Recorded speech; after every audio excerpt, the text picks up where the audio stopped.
देखो सांकला जी, वर्तमान स्थिति यह है कि बेरोजगारों को फिलहाल बेरोजगारी भत्ता नहीं मिल पा रहा है, बेरोजगारी भत्ता रुका पड़ा है। और दूसरी बात, जो कोरोना महामारी को लेकर देश और प्रदेश में सारे राजनेता यही कहते हैं कोरोना महामारी से देश की अर्थव्यवस्था चौपट हो गई है। लेकिन जब चुनाव आएंगे तो ये लाखों रुपए करोड़ रुपए रैलियों पे खर्च करेंगे, तब कहां से इनके पास पैसे आ जाएंगे? जब बेरोजगारों को रोजगार देने का मामला आता है तो अर्थव्यवस्था चरमरा जाती है। और जब ये लोग रैलियों में करोड़ रुपए खर्च करेंगे, वो किसके हैं? वो जनता के हैं, बेरोजगारों के हैं, उनके भविष्य के हैं। अब कोरोना की एक महामारी की बात कर रहे हैं, आज 2017 से भर्तियां वहां से केंद्र सरकार में 2017 से भर्तियां लंबित है। दो एसएससी सीजीएल की बात करना चाहूंगा, 8134 पदों पर आज भी नियुक्ति प्रक्रिया बाकी है, केवल नियुक्ति बाकी है।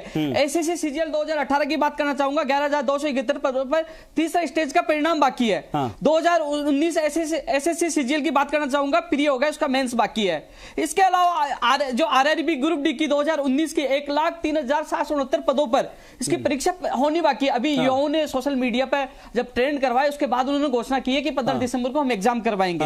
अब एनटीपीसी की बात करेंगे, जो 35,208 पदों पर उसकी एग्जाम बाकी है। यानी कि अरबों रुपए बेरोजगारों से लिए गए हैं, अरबों रुपए जिसपे चुनाव प्रचार, चुनाव लड़ना, नेतागिरी करना, सब बिल्कुल सही, बिल्कुल सही। बेरोजगारों का भविष्य का पता नहीं है।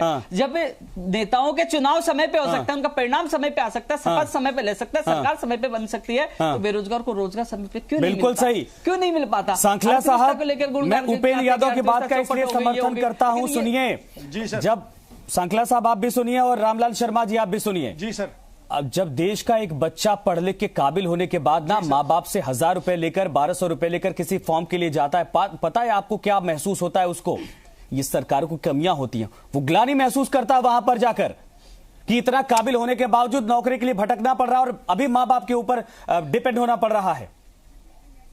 क्या ये सरकारों की जिम्मेदारी नहीं बनती है? महामारी का बहाना बनाकर क्या ये हम कह सकते हैं कि क्या वाकई में सरकारों ने इसी दौरान सिर्फ नहीं कर पाई है, इसके पहले रोजगार भर्तियां सब कुछ हो गई? जो भर्तियां उपेंद्र यादव बता रहे क्यों अटकी पड़ी हैं?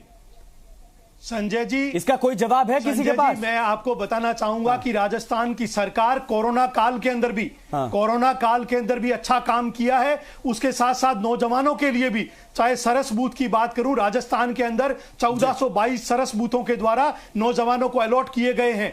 इसके साथ साथ ग्रामीण क्षेत्र के अंदर 24,833 युवा जो स्किल के लोग हैं, उनको 1-1 लाख रुपए लोन देकर के उनका स्वरोजगार खड़ा करने के लिए उनको प्रोत्साहित किया गया है। राजस्थान के 33 जिलों के अंदर नौजवानों को मौका दिया गया। ये जो अभी आप ही बैठ जाइए, अभी सोशल मीडिया पे लाइव आ जाइए जी, और इस मुद्दे पर चर्चा करिए। अगर राजस्थान का 70% युवा आपसे ये ना मांग कर बैठा कि सर मुझे रोजगार दीजिए, मुझे नौकरी दिलवाइए, मैं ये डिग्री लेकर बैठा हूं, मेरे पास काम नहीं है, पूरा समाज इस वक्त इसी तरीके से परेशान हो रहा है, ये भर्ती क्यों नहीं आई, वो भर्ती क्यों नहीं आई, तब आप बताइए कि हमने इतना काम किया है और इसके बावजूद ये कैसे? जी, आपकी बात बिल्कुल सही है। राजस्थान की सरकार बने हुए आपके सामने 1.5 साल हुआ है। 1.5 साल के अंदर 6 महीने से कोरोना चल रहा है, उसके बावजूद भी 75,000 सरकारी नौकरियों की उपलब्धि, उसके साथ सरस बूथों की उपलब्धि, उसके साथ मुख्यमंत्री युवा संबल योजना के माध्यम से बेरोजगारी भत्ता, उसके साथ साथ राजीव गांधी की जयंती के अवसर पर महाविद्यालयों के अंदर युवा कौशल योजना का शुभारंभ करना, नौजवानों को स्किल डेवलपमेंट का ट्रेनिंग देनी। उसके साथ साथ आप देखिए कि नौजवानों के लिए भर्तियों के जो रास्ते खोले गए मुख्यमंत्री युवा कौशल योजना के माध्यम से। रामलाल जी बोल सकते हैं आप बीच में चाहे तो। ग्रामीण क्षेत्र के युवा जो संजय जी, मैं ये कह रहा हूँ कि सांखला जी को कम से कम तथ्यात्मक जानकारी तो लेकर आनी चाहिए ना। ये कागज इनको पकड़ा दिया, उस आधार के ऊपर बोल रहे हैं। आपने बेरोजगारी भत्ता देने की बात की थी, आप दे रहे हो? नहीं, वो तो एक्सपोज हो गया। उपेंद्र यादव ने साफ ही बोल दिया कि अभी बंद पड़ा है, संस्था के ये तो बंद पड़ा है, तभी तो मैंने पूछा बंद क्यों पड़ा है, क्या पैसा नहीं क्या सरकार के पास? सेवा का जो परिणाम आया है, उस परिणाम के अंदर भी कई प्रकार की धांधलियों के आरोप लगा रहे हैं। ज्योग्राफी का रिजल्ट है, उस सेंटर के ऊपर आक्षेप लगा रहे हैं कि एक सेंटर से 328 लड़के कैसे सिलेक्ट हो सकते हैं। राजस्थान के अन्य सेंटरों से तो 50 से कम लड़के सिलेक्ट हो रहे हैं और एक ही सेंटर से 328 लड़के सिलेक्ट हो रहे हैं। संवैधानिक संस्थाओं के ऊपर लोग उंगली उठा रहे हैं।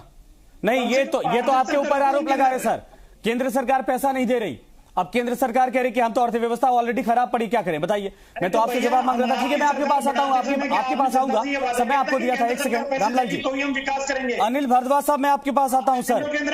अनिल भारद्वाज साहब, बेहद गंभीर सवाल उपेंद्र यादव ने उठाया, जो बेरोजगारों के मुद्दों को उठाते हैं। उन्होंने कहा कि जब चुनाव का वक्त आता है, ऐसे हालात में भी सरकारों के पास अथाह पैसा हो जाता है। भर्तियां करवाने की बात आती तो कहते हैं कि फलाना सरकार ने हमको पैसा नहीं दिया, इस सरकार से पैसा नहीं आ रहा, यहां से रेवेन्यू रुक गया, हमारे पास पैसा नहीं है। विभागों में वैकेंसियां इतनी अटकी पड़ी हैं कि या तो कोर्ट में, या तो अगर वैकेंसी है, जरूरत है रखने की, तब भी सरकार कदम नहीं उठा पा रही। कई ऐसे विभाग हैं जो बेरोजगारों के लिए हुए जो फीस के पैसे होते हैं, जो फॉर्म के पैसे, उससे उनके कर्मचारियों को तनख्वाह दी जाती है, लेकिन इसके बावजूद नौकरियां नहीं निकलती हैं। बेरोजगार सड़कों पर भटक रहे हैं। कोरोना का बहाना ठीक है, समझ में आ गया कि इस समय पूरी दुनिया परेशान है, लेकिन कोरोना काल में तो यह स्थिति पैदा नहीं हुई, इसके पहले भी थी। समाधान कैसे निकलेगा? बेरोजगारों को रोजगार देना सरकार का अंतिम विषय है। सरकार बेरोजगारों के बारे में कोई भी ग्राउंड पे कोई काम नहीं कर रही, सिर्फ घोषणाएं करती है। हाँ। अखबारों में विज्ञापन आते हैं। हाँ। और बेरोजगार को बेवकूफ बनाकर उससे फीस के नाम पे पैसे ले लिए जाते हैं जी। और वो बेरोजगार भटकता रहता है। और इस समय स्थिति ये है कि पढ़े लिखे हो या अशिक्षित और स्किल्ड और अनस्किल्ड, हर तरह का बेरोजगार, हर घर में एक व्यक्ति 100% है। और कथनी और करनी में सरकार की में बहुत अंतर है। वो हाँ। केंद्र हो या राज्य हो, उसने आम युवा बेरोजगार के बारे में कुछ नहीं सोचा है। हाँ। और आने वाले दिनों में स्थिति खराब ही होगी। हाँ। और जिस तरह से आत्महत्याओं की रेट बढ़ रही है। हाँ। और लूट पाट और जिस तरह से मतलब जो स्मॉल क्राइम है, हाँ। इजी मनी का, हाँ। वो बढ़ रहा है। हाँ। वो इसीलिए कि उन युवाओं के पास कोई खाने को रोटी के पैसे नहीं है। हाँ। और बहुत बुरी स्थिति है। मतलब आप घर में जाके देखिए, जिस हिसाब से घर में चुपचाप महंगाई घुसाई है। हाँ। और उस आदमी के पास पैसा नहीं है, आटा हाँ। लाने तक के लिए पैसा हाँ। नहीं है। हाँ। और गवर्नमेंट बड़ी बड़ी बातें कर रही है। हाँ। और जिस तरह अभी 1.5 साल निकला, हाँ। ऐसे ही 3.5 साल निकल जाएंगे। जब लास्ट 6 मंथ्स आएंगे, वैकेंसीज नजर आएंगी। और युवाओं को आश्वासन देकर उन्हें बेवकूफ बनाया जाएगा। वो तो वोट बैंक की फसल की सरकार हो या राज्य की सरकार हो, वो तो वोटों की फसल को काटने के लिए। आपने सही कहा अनिल जी। और उसी दौरान ये कदम उठाए जाएंगे। देखिए, दावा किया जाएगा मंचों पर चढ़ के, हमने 6 महीने पहले ही भर्ती निकाली। वो भर्ती कोर्ट में अटक जाए, पूरी हो या ना हो, अगली सरकार सत्ता बदलते ही उसको करती है पूरी कि नहीं, इस बात की गारंटी कोई नहीं लेता। मैं दोबारा आपके पास आता हूं। रामलाल जी, ठीक है, राजस्थान के आंकड़ों में आपने कह दिया कि राज्य सरकार ये कर रही है, वो कर रही है। मेरे पास 2 आंकड़े हैं। सबसे अधिक बेरोजगारी दर वाले राज्य, जिनमें से 2 आपके हैं, हरियाणा और त्रिपुरा। 1 राजस्थान है तीसरे नंबर पर। सबसे कम बेरोजगारी वाले प्रदेश में भी कर्नाटक, ओडिशा, गुजरात, जिसमें 1 आपके सत्ता है। वाकई में क्या अगर कांग्रेस पार्टी की यहां पर गलती है, तो इन राज्यों, जो आपके राज्य, आपके शासित राज्य है, वहां पर हालात क्यों बिगड़े? वहां पर जो रोजगार का रेशियो है वो इतना कमजोर क्यों है? हर तीसरा आदमी देश के भीतर इस वक्त बेरोजगारी के संकट से जूझ रहा है, क्यों है?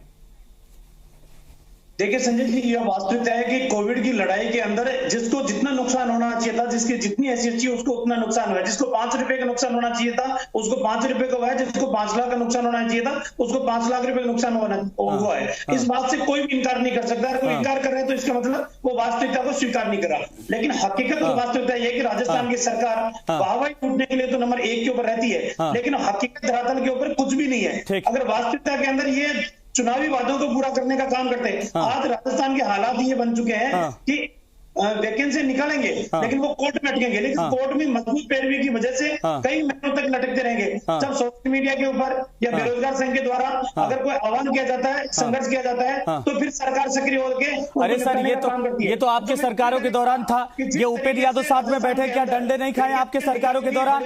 बीजेपी सरकार के दौरान या कांग्रेस सत्ता में आने के बाद भी इनको ये आपने आवाजों को लेकर क्या वाकई में दबाया नहीं गया? ये तो दोनों सरकारों के भीतर रही है। और केंद्र सरकार का भी मसला हम आपको बताते समय होता। ठीक है उपेंद्र भाई, मैं आपके पास आता हूं। मैं कंक्लूजन आपसे करना चाहूंगा। ये बताइए, क्या इस बुरे दौर के बाद आप लोगों को उम्मीद लगती है कि सरकारें कम से कम अच्छे दिन को लेकर जो बातें करती है वो दिन में देखने को मिलेगा? कि बेरोजगारी का जो रेशियो है कम से कम खत्म ना हो तो कम तो हो जाए, मनरेगा छोड़ दिया जाए, कृषि क्षेत्र छोड़ दिया जाए।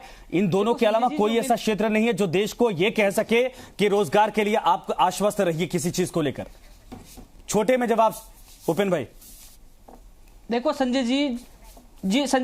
जी, मैंने अभी जो 1,70,000 से ज्यादा जो भर्तियों के नाम गिनाए वो केंद्र सरकार की भर्ती है जो कोरोना काल से पूर्व की है।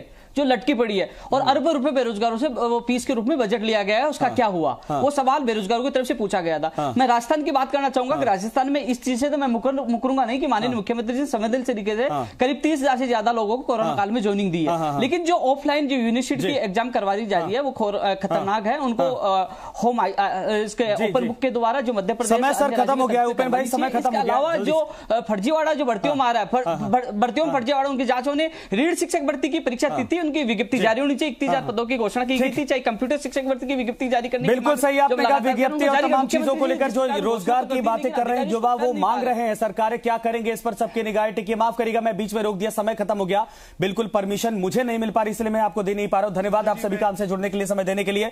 लेकिन साफ तौर पर हालात जो है वो आपके सामने इस वक्त मौजूद हैं।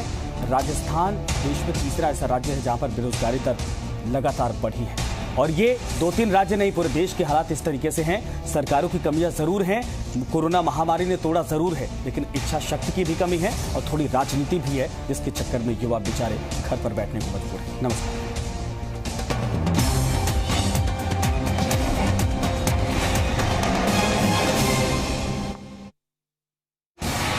चीन पर भारत का जापानी अटैक, LAC पर ऑपरेशन 300 मीटर, -50 डिग्री में खुदेगी चीन की कब, 65 की जंग, मिट्टी में मिले पाकिस्तानी तोप जंग।